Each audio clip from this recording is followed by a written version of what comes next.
आजको यो चर्चामा हामी एउटा यस्तो प्रश्नमाथि मन्थन गर्दैछौँ जुन सुन्दा निकै सामान्य लाग्छ, तर यसको गहिराई हो तर एकछिन घोरिएर सोच्ने हो भने यसले साँच्चै नै हाम्रो निन्द्रा उडाउन सक्छ। त्यो प्रश्न हो, हाम्रो जीवनको डोरी वास्तवमा कसले तानिरहेको छ? यो सुन्दा कुनै दार्शनिक चलचित्रको रहस्यमयी संवाद जस्तो लाग्न सक्छ, तर आज हामी जुन स्रोत सामग्रीमाथि गहिरो अध्ययन गर्दैछौँ नि, त्यसले यसलाई केवल दार्शनिक गफमा मात्र सीमित राखेको छैन नि। यसले त हाम्रो दैनिक जीवनका भोगाईहरूलाई नै झकझकाउने प्रयास गरेको छ। एकदमै। हाम्रो आजको स्रोत एउटा अत्यन्तै विश्लेषणात्मक र आध्यात्मिक लेख रहेको छ, जसको शीर्षक नै छ तपाईको जीवनको डोरी कसको हातमा छ। निकै शक्तिशाली शीर्षक छ यो। हो नि। आजको हाम्रो यस विस्तृत चर्चाको मुख्य उद्देश्य भनेको यही कुराको चुरो पत्ता लगाउनु हो। बाहिरबाट हेर्दा हामी सबै आफ्नो जीवनको भनौँ न ड्राइभिङ सिटमा आफै बसेको जस्तो देखिन्छौँ, तर भित्रभित्रै कुरा अर्कै छ। ठ्याक्कै। भित्रभित्रै किन आजको यो आधुनिक युगमा यति धेरै मानिसहरू अशान्त, खाली र हराएको महसुस गरिरहेका छन्, यो ठूलो विरोधाभासलाई आज हामी खोतल्नेछौँ। यो साँच्चै नै आजको समयको सबैभन्दा ठूलो विडम्बना हो नि। हामीसँग भौतिक सुविधाहरूको त कुनै कमी छैन, पटक्कै छैन, तर भित्री शून्यता भने बढ्दो छ।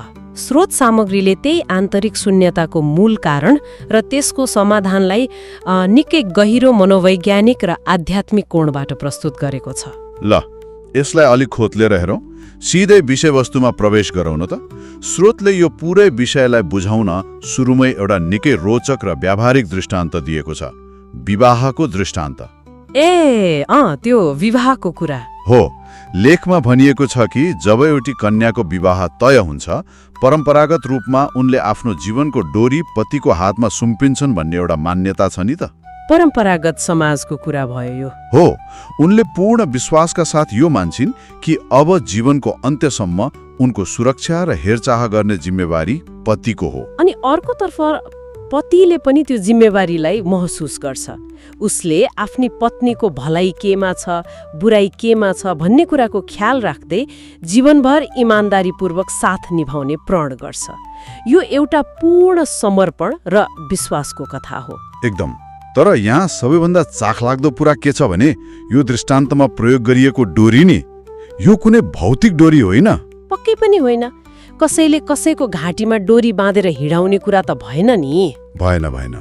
लेखकले यसलाई अत्यन्तै सुन्दर ढङ्गले बुद्धिरूपी डोरी अर्थात् बुद्धिको समर्पण भनेर प्रश्न पारेको छ। बुद्धिको समर्पण यो भनेको कसैप्रति पूर्ण विश्वास राखेर आफूलाई पूर्ण रूपमा समर्पित गरेर आफ्नो सोचाइ र निर्णय गर्ने जिम्मा एक किसिमले उसैलाई सुम्पिनु हो क्या। मनोवैज्ञानिक कोणबाट हेर्दा पनि यो एकदमै स्वाभाविक प्रक्रिया हो नि। मानिस स्वभावैले सुरक्षा खोज्ने प्राणी हो। पक्कै पनि। जब हामी आफ्नो बुद्धिको डोरी कसैलाई दिन्छौँ, हामीलाई एउटा मानसिक शान्ति मिल्छ। अब मेरो चिन्ता लिने कोही छ, म सुरक्षित छु भन्ने भावले मानिसलाई एउटा ठूलो भावनात्मक आश्रय दिन्छ क्या। आड मिल्छ भनौँ न। हो। त्यसैले मानिसले सधैँ कोही न कोही बलियो आड खोजिरहेको हुन्छ। तर समस्या त त्यहीँनिरबाट सुरु हुन्छ नि। हामीले आफ्नो जीवनमा यो डोरी लौकिक बुबाआमा, स्कुल कलेजका शिक्षक वा कुनै गुरु वा आदर्श व्यक्तिलाई दिएका हुन्छौँ। हामीलाई लाग्छ कि उहाँहरूले हाम्रो सही मार्गदर्शन गर्नुहुनेछ। तर यो त अलिअलि आफ्नो गाडीको साँचो गाडी नै चलाउन नजान्ने मान्छेलाई दिएर पछाडि सिटमा ढुक्कले सुते जस्तै भयो नि, होइन र? यो एकदमै सटिक उदाहरण हो। हामीले साँचो त दिन्छौँ, तर त्यो व्यक्तिले हाम्रो गाडी सुरक्षित गन्तव्यमा पुर्याउने क्षमता राख्छ कि राख्दैन भनेर कहिल्यै गहिरिएर जाँच्दैनौँ। स्रोतले पनि यही कुरालाई जोड दिएको छ। त्यो व्यक्ति आफै पनि कतै हराइरहेको हुन सक्छ नि त।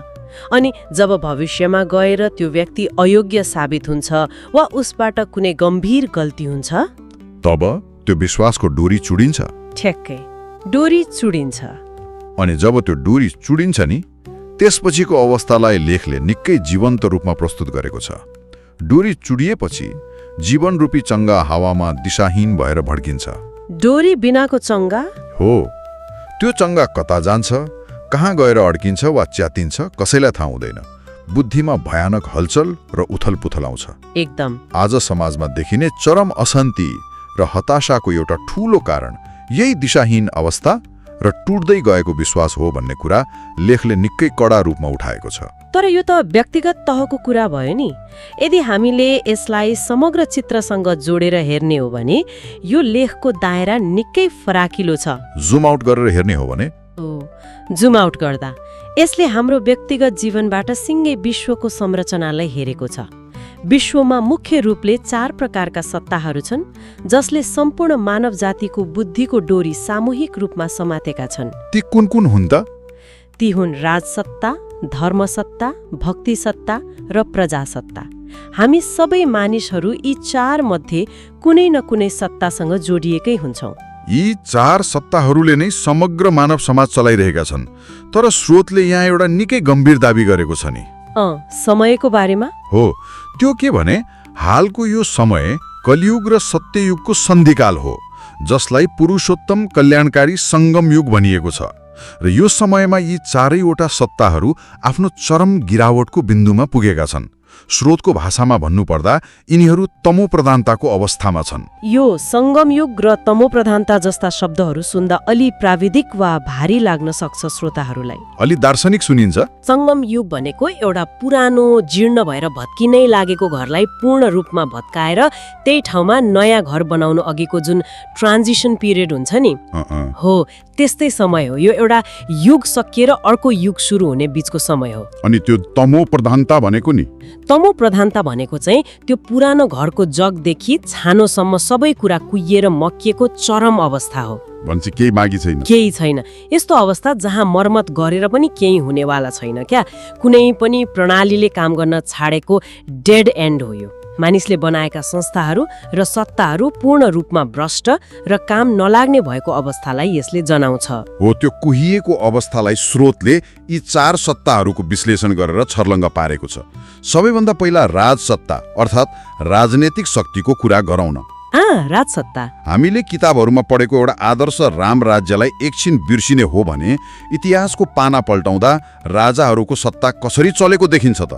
रगतको होली हो त नि। यो त पुरै रगतको होली, शक्ति सङ्घर्ष, अन्याय र अत्याचारले भरिएको छ। मानिसले सुरक्षा देला भनेर राजालाई आफ्नो डोरी सुम्पिए, तर बदलामा प्राय शोषण र युद्ध मात्र पाए। अनि राजनीतिले काम नगरेपछि मानिसले शान्तिको लागि अर्को सत्तालाई आफ्नो डोरी सुम्पियो। त्यो हो धर्मसत्ता। तर त्यहाँ पनि अवस्था उस्तै भयो। आज ठुल्ठुला धर्मका ठेकेदारहरूले कसरी आफ्नो सत्ता चलाइरहेका छन् त्यो हामीले विभिन्न समाचार र घटनाहरूमा देखिरहेकै छौँ नि। एकदमै। धर्मको मूल उद्देश्य मानिसलाई भित्री रूपमा जोड्नु र शान्ति दिनु थियो। तर लेखले स्पष्ट पारेको छ कि अहिले त्यहाँ पनि निजी स्वार्थ, शक्तिको होडबाजी र व्यापार हावी भएको छ। अधिकारको चरम दुरुपयोग भइरहेको छ क्या। त्यसै गरी तेस्रो सत्ता छ भक्ति सत्ता। आज विश्वभरि लाखौं करोडौं मानिसहरू भक्तिको मार्गमा छन्। विभिन्न तीर्थस्थल धाउँछन्, आफ्ना इष्टदेवको शरणमा जान्छन्। मन्दिर, मस्जिद, गिर्जाघरहरूमा भिड लाग्छ। हो, तर स्रोतले यहाँ एउटा तीतो यथार्थ औल्याएको छ। त्यति धेरै मानिसहरू शान्ति खोज्दै जान्छन्, तर प्राय सबै खाली हात नै फर्किरहेका छन्। खाली हात यस अर्थमा कि केही समयको लागि मनलाई शान्ति वा एक किसिमको भावनात्मक राहत त पक्कै मिल्छ।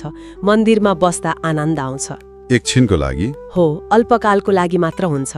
मानिसले चाहेको वास्तविक आन्तरिक परिवर्तन र संस्कारको रूपान्तरण त्यहाँबाट भइरहेको छैन नि त। छैन। जुन आत्मिक शक्ति प्राप्त हुनुपर्ने हो त्यो मिलिरहेको छैन। यो त एउटा पेन किलर खाए जस्तो मात्र भयो। एकछिन दुखाइ कम हुन्छ, तर भित्रको रोग निको हुँदैन। अनि चौथो सत्ता हो प्रजासत्ता अर्थात् लोकतन्त्र वा जनताको शासन। सैद्धान्तिक रूपमा सुन्दा यो सबैभन्दा उत्तम सुनिन्छ नि, किनकि यहाँ जनताले नै जनतामाथि शासन गर्छन्। सबै समान हुन् भन्ने मान्यता राखिन्छ। तर व्यवहारमा के भइरहेको छ त? स्रोतले भने जस्तै यहाँ त जसको लाठी उसको भैँसी भन्ने उखान पो लागू भइरहेको छ। हो, प्रजासत्तामा शक्ति, पैसा र पहुँच हुनेले जे पनि गर्न सक्ने परिपाटी बसेको छ। भिडको शासन जस्तो? ठ्याक्कै भिडको शासन जस्तो भएको छ, जहाँ सही र गलतको निर्णय तर्कले होइन भिडले गर्न थालेको छ। यी चारै सत्ताहरूको विश्लेषण सुन्दा एउटा भयानक चित्र अगाडि आउँछ नि। आउँछ यी संस्थाहरू मानिसका लागि सुखदायी र आश्रयदाता हुनुपर्ने थियो, तर यिनीहरू त झन् दुःख र अशान्तिको जन्जिर पो बनेका छन् त। साँच्चै नि। अनि जब मानिसले विश्वास गरेका यी सबै ठूला आधारहरू नै गिर्दो अवस्थामा पुग्छन्, तब मानिसले सही मार्गदर्शन पाउने कुरै भएन। भित्र एउटा भयानक खालीपन पैदा हुन्छ, अनि त्यही खालीपन पूर्णका लागि मानिसहरू झुटी मान, शान, नक्कली देखावा र खोक्रो प्रतिष्ठाको पछाडि अन्धो भएर दौडिरहेका छन् भन्ने तर्क निकै शक्तिशाली छ है। एकदम। आफूभित्र शान्ति नभएपछि बाहिर देखावटी रूपमा सुखी देखिने होडबाजी चलेको छ। हो।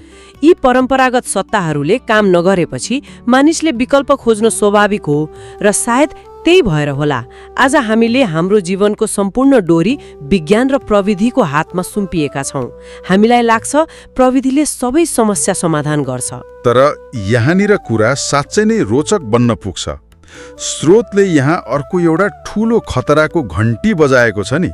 के भन्छ भने विज्ञान र प्रविधिको विकासले हाम्रो जीवनलाई जति सहज बनाएको छ, त्यति नै ठूलो सङ्कट पनि निम्त्याइरहेको छ। पक्कै पनि। आज हामीले आफ्नो नियन्त्रण पुरै मेसिनहरूलाई दिइरहेका छौं नि। आज रोबोटिक्स, आर्टिफिशियल इन्टेलिजेन्स अर्थात् एआई, जैविक तथा रासायनिक हतियार अनि थर्मोबारेक बम जस्ता विनाशकारी आविष्कारहरूले मानिसको आफ्नै अस्तित्वलाई नै धरापमा पारिरहेका छन्।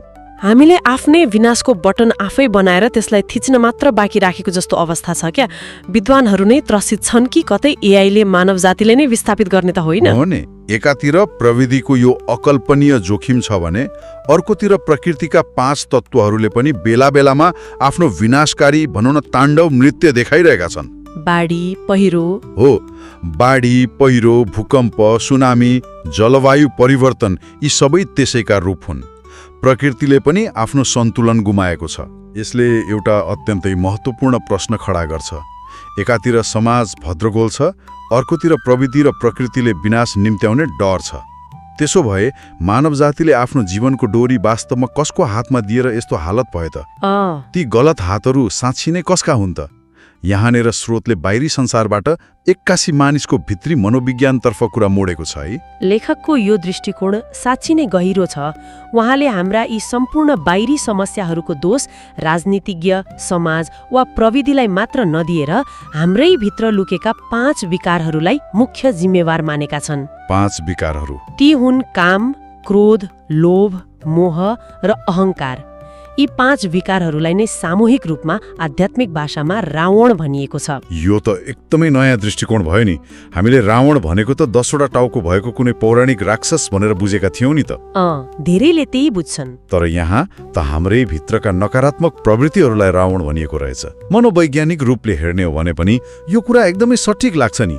मानिसको लोभ र अहङ्कारले नै त आजसम्मका धेरै जसो युद्ध र विनाशहरू निम्त्याएका हुन्। हो त नि। हामीले आफ्नो बुद्धिको डोरी अरू कसैलाई होइन, आफ्नै भित्रका यी नकारात्मक प्रवृत्तिहरूलाई सुम्पिएका छौं क्या। रिस उठ्दा हामी रिसको नियन्त्रणमा हुन्छौं, लोभ जाग्दा लोभको नियन्त्रणमा हुन्छौं, आफूलाई भुल्छौं हामी। हो। आज मानव जीवन यिनै विकारहरूको जन्जिरमा नराम्ररी जकडिएको छ र बाहिर निस्कने बाटो हराएको छ। यो कुरा आजको विश्व परिदृश्यसँग ठ्याक्कै मेल खान्छ है। हेर्नुस् न, संसारभरि मानिसहरू शान्ति चाहन्छन्, समाजमा सदाचार होस् भन्ने सबैको चाहना हुन्छ। त्यसैका लागि भनेर विश्वभरि ठूलठूला सेमिनार, अन्तर्राष्ट्रिय सम्मेलन र शान्ति वार्ताहरू आयोजना गरिन्छन्। तर परिणाम खै त? त्यही त, कुनै ठोस निष्कर्ष नै निस्किँदैन। फेरि युद्ध भइहाल्छ, फेरि विवाद भइहाल्छ। निष्कर्ष निस्किँदैन किनकि ती शान्ति वार्ताको टेबलमा बस्नेहरूको बुद्धिरूपी डोरी नै तिनै विकारहरूको हातमा छ क्या। भित्र चरम अहङ्कार र लोभ पालेर बाहिर शान्तिको कुरा गर्दा कसरी मिल्छ र? मिल्दैन नि। डोरी नै गलत ठाउँमा बाँधिएपछि, अर्थात् सही र गलत छुट्याउने भित्री क्षमता नै नष्ट भएपछि जतिसुकै बाहिरी प्रयास गरे पनि भित्री शान्ति मिल्ने कुरा असम्भव जस्तै हो भन्ने दाबी स्रोतको छ। जबसम्म मानिस भित्रबाट बदलिँदैन नि, बाहिरको संसार बदलिन सक्दैन। अहिलेसम्मको चर्चा सुन्दा त चारैतिर अन्धकार मात्रै छ। अब मानव जातिको अन्त्य निश्चित छ जस्तो लाग्न सक्छ। तर आत्तिहाल्नुपर्ने अवस्था छैन। स्रोत सामग्री केवल समस्याहरूको फेरिस्त र निराशावादी चिन्तन मात्रै होइन नि, यसले एउटा ठूलो आशाको किरण पनि देखाएको छ। लेखले समयलाई एउटा निरन्तर घुमिरहने चक्रको रूपमा व्याख्या गरेको छ। प्रकृतिको नियम नै हो नि, जतिसुकै लामो र अँध्यारो रात भए पनि बिहानी त पक्कै हुन्छ। पक्कै हुन्छ। कुनै पनि कुराको अति भएपछि त्यसको अन्त्य हुनै पर्छ। यो चरम गिरावट र विकारको अतिको अवस्थापछि फेरि एउटा नयाँ सन्तुलित युगको उदय हुनेछ, जसलाई सत्ययुग भनिएको छ। यो आउने सुन्दर संसारलाई विभिन्न संस्कृतिहरूमा स्वर्ग, हेवन, बहिष्ट वा जन्नत जस्ता नामले पुकारिन्छ। त्यो एउटा यस्तो समय हुनेछ जहाँ चारैतिर पूर्ण रूपमा सुख, शान्ति, खुसियाली र सम्मान हुनेछ भनिएको छ। तर मुख्य प्रश्न उठ्छ नि, त्यो स्वर्णिम युग ल्याउने कसले त? यो महत्त्वपूर्ण कुरा हो। मानिस आफै त पूर्ण रूपमा विकारमा फँसेको छ। आफै बिरामी भएको डाक्टरले अरूको उपचार कसरी गर्ने? यही नेर स्रोतले एउटा ठूलो आध्यात्मिक दावी अगाडि सारेको छ नि। एकातिर मानव जातिलाई बाँधेका रावण अर्थात् 5 विकारका बलिया जन्जिरहरू छन् भने अर्कोतिर ती जन्जिर काट्ने सर्वोच्च शक्ति हुनुहुन्छ, मुक्तिदाता। हो, ती मुक्तिदाता भनेका स्वयं परमपिता शिव परमात्मा हुनुहुन्छ भन्ने उल्लेख छ। मानिसले आफ्नो बलले यो चक्रव्यूह तोड्न सक्दैन, त्यसका लागि ईश्वरीय हस्तक्षेप नै आवश्यक पर्छ भन्ने तर्क यहाँ प्रस्तुत गरिएको छ। संसारका विभिन्न धर्म र सम्प्रदायहरूले उहाँलाई ईश्वर, अल्लाह, गॉड वा पोइन्ट अफ लाइट आदि थुप्रै नामले पुकार्ने गर्छन्। नाम त धेरै छन्। नाम वा सम्बोधन जेसुकै भए पनि उहाँ एउटै सर्वोच्च अभौतिक शक्ति हुनुहुन्छ भन्ने लेखको मान्यता छ। जब मानिस र मानिसले बनाएका सम्पूर्ण भौतिक तथा प्राविधिक सत्ताहरू पूर्ण रूपमा असफल हुन्छन् नि, तब त्यो सर्वोच्च शक्तिले नै हस्तक्षेप गर्नुपर्ने हुन्छ। यसलाई बुझाउन स्रोतले एउटा महत्त्वपूर्ण ऐतिहासिक र आध्यात्मिक समय रेखा कोरेको छ क्या।